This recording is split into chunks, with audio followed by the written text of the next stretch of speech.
Alrighty, hello everybody, and welcome to the first stream on Osu Live of the year. We've got our first stream for the Osu Mania 7 Key World Cup to open up this season of the World Cups for us in 2023. I am Toke Daddy here to help showcase the qualifiers for this tournament, joined by Jin. Hello, how's it going? Oh, hello everyone. I'm Jin, and thanks for introducing me, Toph. How are you doing today? I'm doing great. I'm ready to see what these maps have to offer for us, and I'm kind of excited to see the World Cup come back to Mania. It's been a while. 7 Key, we had our first iteration of it in quite a few years last year, and we're going to get a rehash yet again for 2023, and we, similar to last year, have 8 maps to showcase for the qualifiers, but there's not really too much else to say. If you have anything else to say before we start, we can maybe get into it soon. I guess we were supposed to also have our ET, none other than ET Blocko, join us for the commentary today, but I think he's still asleep, so it'll just be the two of us. Yeah, unfortunate to be missing a piece of our commentator group, but it will be all right. But I think we can start getting into these maps now. We can start with stage 1. Mm-hmm. I guess I can just add that we'll have 8 stages, and the first 4 stages are around the difficulty for the round of 16, and then the latter 4 will be closer to the quarterfinals difficulty. So yeah, so we'll actually see a pretty nice progression of difficulty as we get through the qualifiers. But we're going to start with stage 1. This is going to be one of our Rice qualifiers. It's going to be Confusion Part 1 by Onumi. OD9 HP9, as you might expect from one of the easier maps in the pool. This is going to be highly focused on getting really good accuracy. It's got some variable BPMs pretty much throughout the entire chart, but outside of those variable BPMs, the patterning is actually quite straightforward. It's mostly jacks and light chord streaming. Yeah, beginning with the introduction here, we do start out with some unorthodox kind of snaps. So it's not exactly a 1/4 snapping. We have various not particularly used snaps here, so that might throw off the accuracy for some players if they, especially with this OD9. Oh yeah, that OD9 is really going to start destroying people's ratios when they start getting into this. And like you're saying, there's a bit of that unorthodox patterning, despite the fact that this looks a lot more straightforward. It does just look like broken chord streaming, but you'll get hit by a couple of patterns that are just in that strange zone of snapping. Plus, like I've been saying, that BPM changes pretty much every measure. So you have to really focus on making sure that you keep yourself straight with how fast you have to be hitting the notes. Right, actually the BPM change doesn't come until the very end, where there's a slowdown. This is mostly just going to be 200 BPM for the entirety of the song until you get to the final, the final quarter, which you'll see soon. Yeah, starting to approach that final quarter, and we're seeing some longer bursts here. We saw a little 4-note, faster burst, probably about 300 BPM burst. Yep, this is where the slowdown comes. So we have a BPM change from 200 BPM all the way slowing down to 104 BPM at the end of the chart. So watch out for this slowdown, because this may also affect your accuracy a bit if you don't pay attention. Yeah, and that's where that OD9 really starts to kick in, where you have to focus super hard to make sure that your accuracy stays in check. Right. But that's going to be stage 1. Oh, sorry, my apologies. Oh, no. But that's going to be our stage 1 qualifier, our first Rice pick, probably the easiest physically. But we're going to move into stage 2, and this one, like you said, is going to stay in that round of 16 range. But it's going to be our speed qualifier. Fasten your seatbelts. Yep, this is a map mapped by Critical Star. This is going to be this speed pick with 285 BPM stair streams, as you're seeing here. Even though it's pretty fast, you're probably not going to have a lot of trouble because the stairs are mapped pretty comfortably. Yeah, I think it's pretty clear that this is going to end up being pretty comfortable for a lot of people.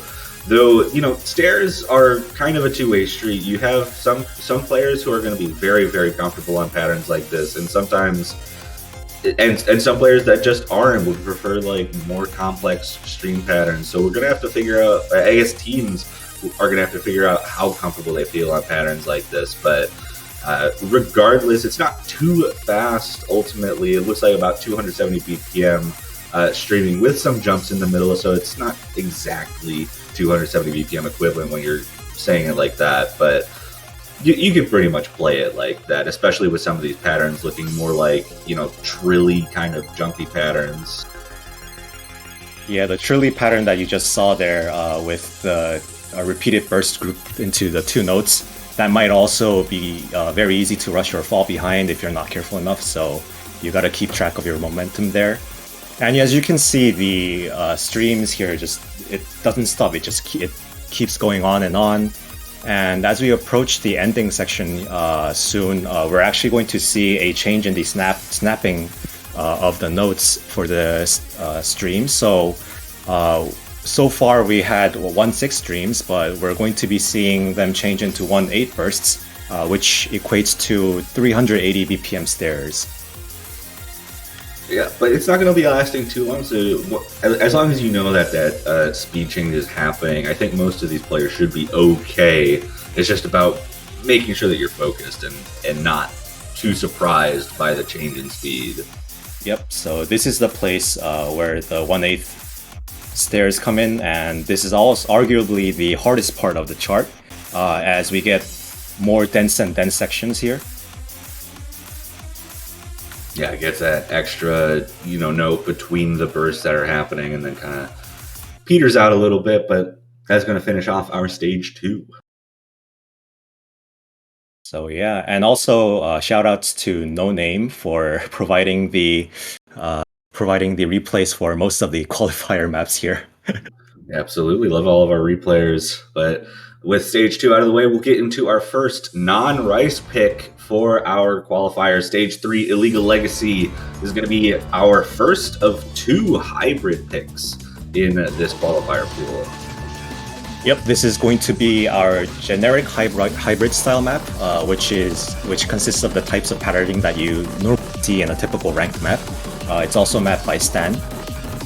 So yeah, I guess you should watch out for some of the releases, as this is going to be Score V2, and so you saw in the intro section there were some of the releases happening at a different time, so watch out for those, or it might lead to misses.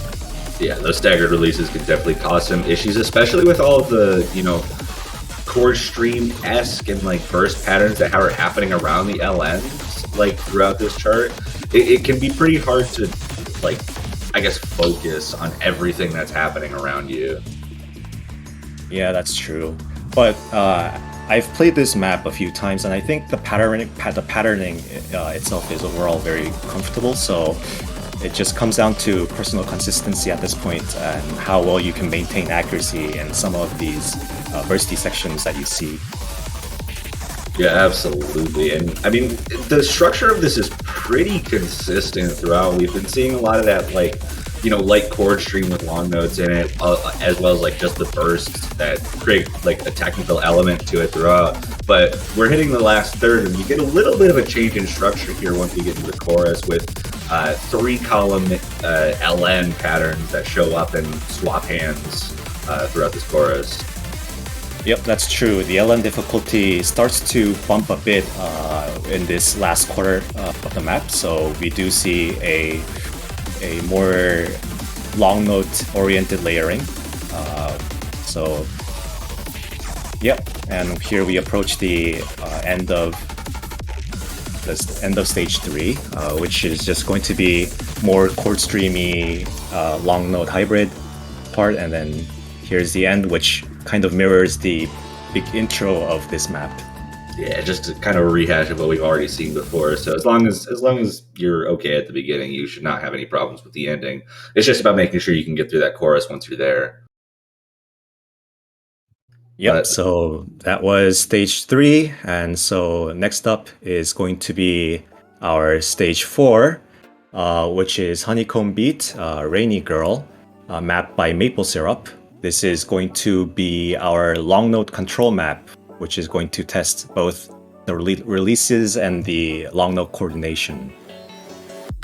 yeah, and the releases in this are pretty brutal. The BPM is pretty slow. It's at 150 BPM, and I'm even slower than that, like, technically, because it's only on the 1/2 beats. So it's more like a 75 BPM map, but these LNs have like a lot of staggered releases. There's the mini long notes that can really throw you off, and just like the differing release points and hand swaps and or I guess long note swaps throughout on your fingers are extremely difficult to coordinate properly. Yeah, this section reminds me of Avril 14th. Yeah, that's what I was thinking when I was looking through this map the first time. This part, I don't know if players would have too big of a deal with the less dense sections like we're seeing here, but they don't really get much time to breathe regardless as we start getting into a little bit of a faster part with some, trills on the outside hands while you're also still having to coordinate some releases throughout. Yeah, arguably this kind of denser section or the speedier section is actually easier than the slower sections based on your personal preference of long notes. But yeah, even though this map is at OD of 6.5, it's still going to be quite challenging to maintain your accuracy if you're not careful enough. Yeah, absolutely. I mean, these releases are just so like brutal. Like you said, that OD 6.5 is going to give you a little bit of leeway, but that leeway isn't enough to necessarily save your accuracy if you're not very, very good at these kinds of long note release patterns. Yep, we have another Avril 14th style section here. Yeah, one more of these, and it'll transition us back into one of these less dense sections and into the chorus where you get the kind of faster pattern. So the Avril 14 sections don't last too long, but they definitely last long enough to have an impact. That's definitely true. I just realized the player who gave this replays Guitar Hero. I think that might be Luca. I'm not sure though. I mean, Luca's real good at these kinds of maps, so that would make sense. Yeah, that's true. So here we approach the end of. We're approaching the end of the map for stage 4, and it's all this. We do see a bit of shield patternings here too, by being a bit slow. So yeah, that's the end of stage 4. And would you like to introduce stage 5 for us? Sure, we're gonna move back into some more Rice for stage 5, and we're actually starting to get into a bit of a higher difficulty. Graham Arcadia, we're hitting that quarterfinals level starting at stage 5, and this is going to be a very technical map throughout. It's going to be pretty heavy chord streams in a lot of places with bursts interstrewn, but the types of patterns that happen throughout this map change pretty frequently. You'll see some bursts, you'll see some mini jacks start at about the 30-second mark, and towards the end you hit some 1/3 pretty dense jack patterns. So you have to be very well-rounded in your Rice ability to be able to perform on this. Yep, this is what we like to call our mixed Rice category, because it, as Toph mentioned, it just contains all kinds of various sorts of Rice patterns. For people who are not really familiar with mania terms, Rice just means maps that do not have any long notes, because all these regular short notes kind of look like Rice when they're all grouped together. And it's also worth mentioning that starting from this stage 5, there is going to be a bump up in difficulty compared to the previous 4 stages. So as I've said before, stages 5 through 8 are going to be around the quarterfinals level. So this is the difficulty that you can expect to see when you get into the quarterfinals map pool. Yeah, and it's a pretty noticeable jump in difficulty. Especially if you were to compare like stage 1 to this. Like it's so much denser, and we're already seeing that difference of like star. Even though star rating doesn't really mean that much, we're jumping from 4.72 from stage 1 to 5.82 in stage 5. So there's definitely that increase in density. And as we're hitting this last third, we're getting into a new type of pattern that we haven't seen in this map. Those jacks with those bursts interstrewn between them. So that mixed rice is definitely coming back and making sure that you're paying attention to everything that's happening in this map. Yep, this chord jack section is actually pretty tricky, as you see. No name missed there, but yeah, it's actually faster than you would expect it to be. So even though this is 1/3 snapping at 165 BPM, you gotta move your hands quickly, I guess, to hit all those jacks. Yeah, and it's also pretty dense in general, so you have to pay attention to a lot of the notes that are happening, though it's probably slow enough that many of the players who are in this tournament shouldn't really have that big of an issue, at least keeping up speed-wise. It's just about that coordination of the jacks, making sure that you can hold on to that.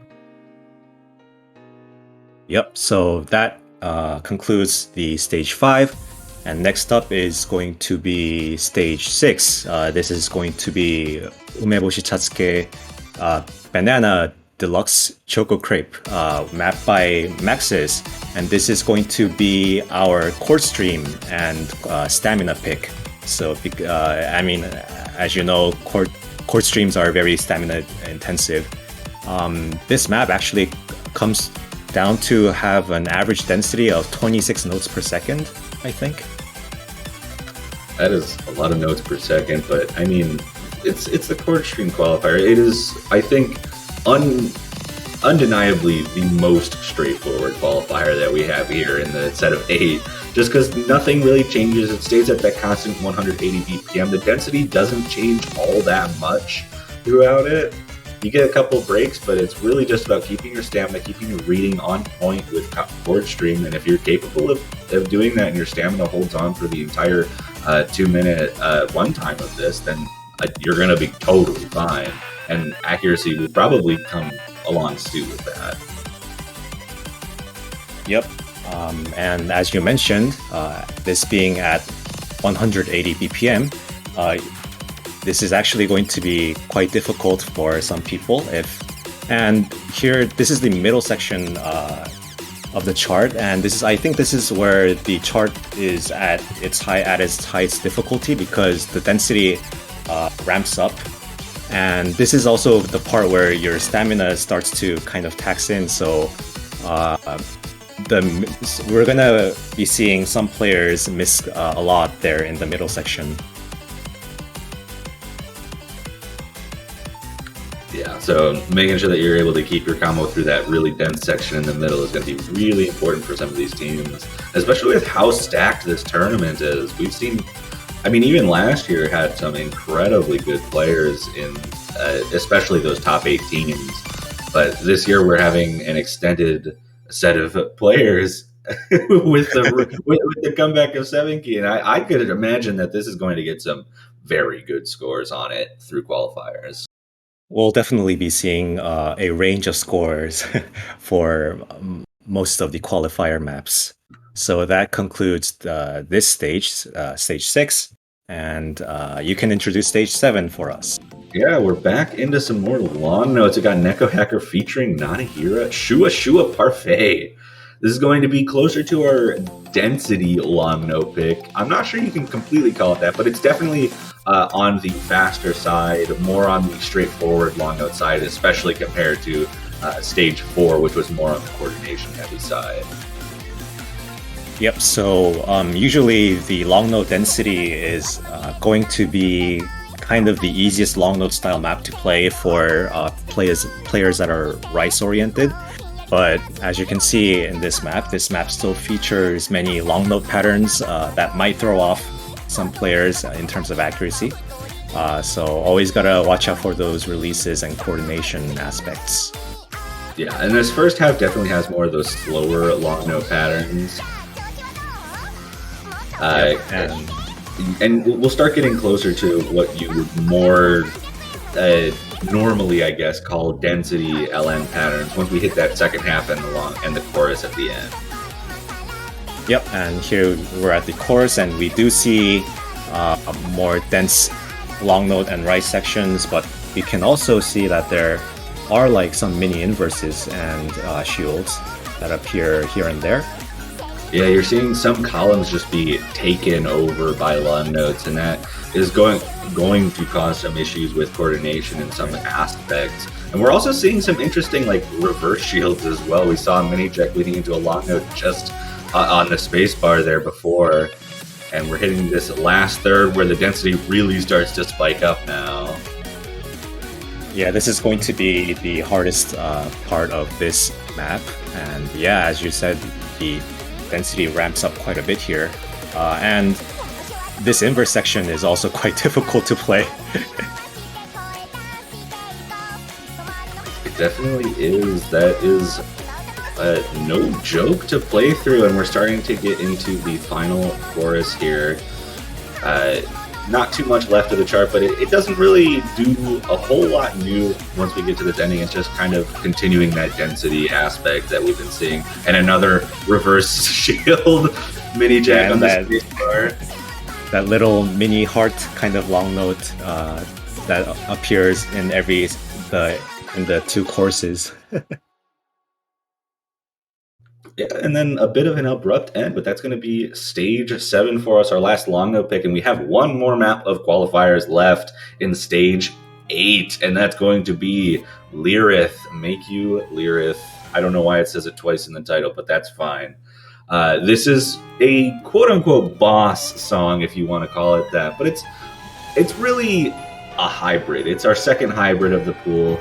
And last year, the stage 8 was a tiebreaker-esque hybrid to make sure that we're testing as many skill sets as possible throughout. And I imagine that this is also going to be that same style of hybrid.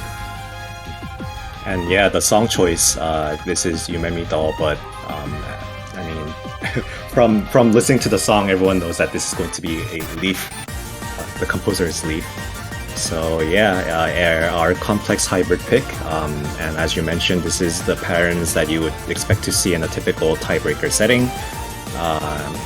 So we do see some burst here polyrhythms, and we're right now there's a right section, but we also see a lot of long note bursts here and there. Yeah, and then the LN density comes with a vengeance here in this section as we start to approach the second half of the map. Yep, and we're back to rice again. So yeah. I guess this is depending on how well your ability is to play long note coordination maps. Stage 4. So the hardest map to score on for this qualifier is going to come down to either stage 8 or stage 4.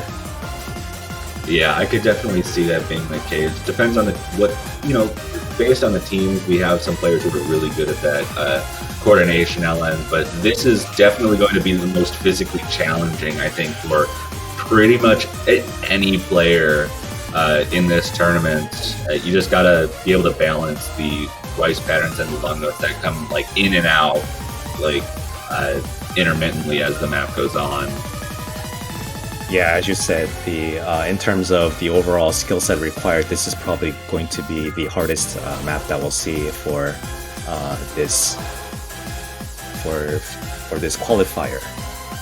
But as we come to the end here, we have that very dense LN section with a little piano run, which ends abruptly like this. Yeah, big abrupt ending, but fitting inclusion for the boss song of our qualifier set, and that will finish off the 8 maps that the players will be playing in their lobbies next weekend for their seeding. That is a rough set of maps, I will say that. Yeah, I think, well, yeah, many players will. um, I think most players will do fine in this qualifiers. But yeah, there are definitely some stages to look out for. And can you tell us when the qualifiers are? Yeah, so the qualifier lobbies will be taking place next weekend, followed by one stream that will be happening next Sunday, which is going to be our seeding showcase as well as our first round map pool showcase. Need it. I'm not sure if it's 16 or 32. Last year it was 16 teams making it through.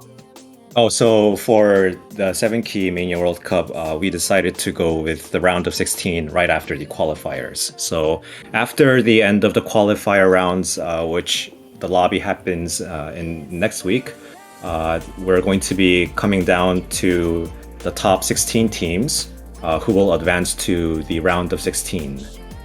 Yep. So, with that in mind, the schedule for signing up for your qualifier lobbies will be out, I believe, shortly after this stream ends. So, team captains can get with their teams, talk about when they want to do their qualifiers next weekend, and there will be a link in the Discord server there. And yeah, there's not really much else to say about this. No matches, no like head-to-head matches happening next weekend. So no streams to catch other than, like I said, the seeding showcase and the round of 16 map pool showcase. So definitely don't want to be missing that. But with that out of the way, I think we can wrap up this stream.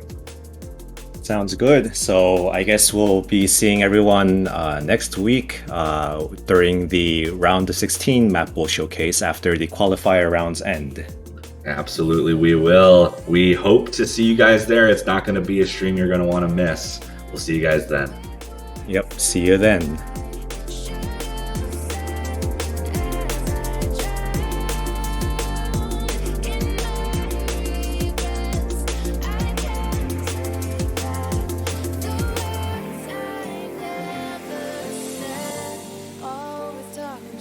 Took your advice and did the opposite, just being young and stupid. Oh, I haven't been all that you could have hoped for, but if you'd held on a little longer, you'd have had more reasons to be proud.